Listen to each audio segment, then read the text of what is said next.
बार्शी ग्रामीण रुग्णालय पांगरी येथील तत्कालीन प्रभारी वैद्यकीय अधीक्षक डॉक्टर श्रीकांत माधव वैद्य यांनी तक्रारदाराच्या हाताला झालेल्या फ्रॅक्चरला प्लास्टर करण्यासाठी ₹500च्या लाचेची मागणी केली व ती रक्कम स्वीकारली। या आरोपातून त्यांची बार्शी येथील विशेष न्यायाधीश जयेंद्र सी जगदाळे यांची निर्दोष मुक्तता केली। याची हकीकत अशी आहे की तक्रारदार सूर्यकांत डिडवळ राहणार पुरी तालुका बार्शी हे त्यांच्यावर झालेल्या मारहाणीची तक्रार पांगरी पोलीस स्टेशन येथे घेऊन दिनांक 29 जानेवारी 2011 रोजी न्याय वैद्यकीय प्रमाणपत्र मिळण्यासाठी पोलीस यादी घेऊन ग्रामीण रुग्णालय पांगरी येथे आले होते। त्यावेळी डॉक्टर वैद्य यांनी त्यांची तपासणी करून त्यावर त्यांच्या हाताला फ्रॅक्चर झाल्याचे न्याय वैद्यकीय प्रमाणपत्र दिले होते।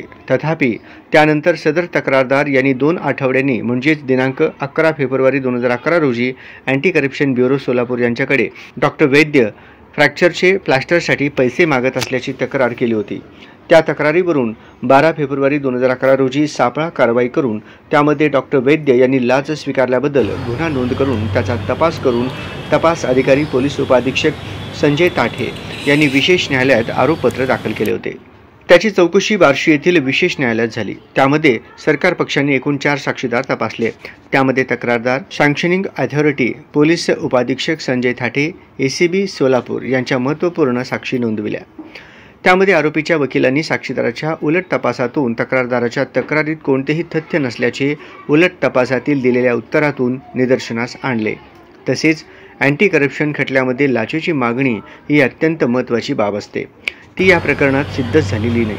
प्रकरणात लाच मागणी पडताळणी केलेली नाही असा युक्तिवाद मांडून फ्रॅक्चर उपचाराचे केस पेपर नसणे, प्लास्टर मटेरियल संदर्भात चिठ्ठी नसणे, तारखांमधील विसंगती असणे, प्लास्टर उपचारासंदर्भात रुग्णालयात आल्याबद्दल केस पेपरचा पुरावा नसणे, सर्व साक्षीदारांच्या साक्षीमधील प्रचंड प्रमाणातील विसंगती असणे, प्रकरणात खटल्या आवश्यक असणारी पूर्व मंजुरी योग्य नसणे अशा महत्त्वाच्या बाबी न्यायालयाच्या निदर्शनास आणून दिल्या।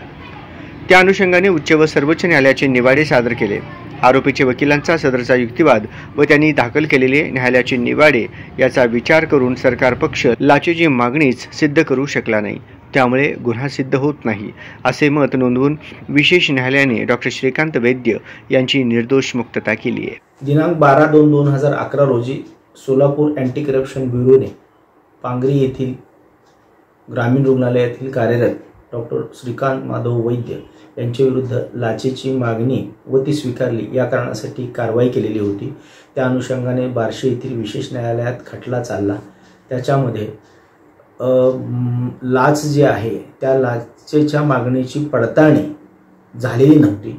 तसेच ज्या साक्षीदारांच्या साक्षी झाल्या त्याच्यामध्ये प्रचंड विसंगती होती आणि त्या अनुषंगानं आम्ही काही कोर्टासमोर निवाडेही सादर केले आणि तो आम्ही युक्तिवाद सादर केला आणि त्याच्यामध्ये काही निवाडे सादर करून की लाचेची मागणीच ही मुळात सिद्ध होत नसल्यामुळे गुन्हा सिद्ध होऊ शकत नाही अशा प्रकारचा युक्तिवाद आम्ही मांडला आणि न्यायालयाने त्यावर विचार करून आरोपी जे आहेत श्रीकांत वैद्य यांची निर्दोष मुक्तता केली। सदर कामी डॉक्टर वैद्य यांच्यातर्फे advocate Shashi Kulkarni, advocate Milind Khupsure, advocate Ajinkya Puranik, advocate Ashutosh Purvant, advocate Prasad Agnihotri, advocate Pranav Upadhye यांनी काम पाहिले, तर सरकार पक्षातर्फे ॲडव्होकेट PA बोचरे यांनी काम पाहिले।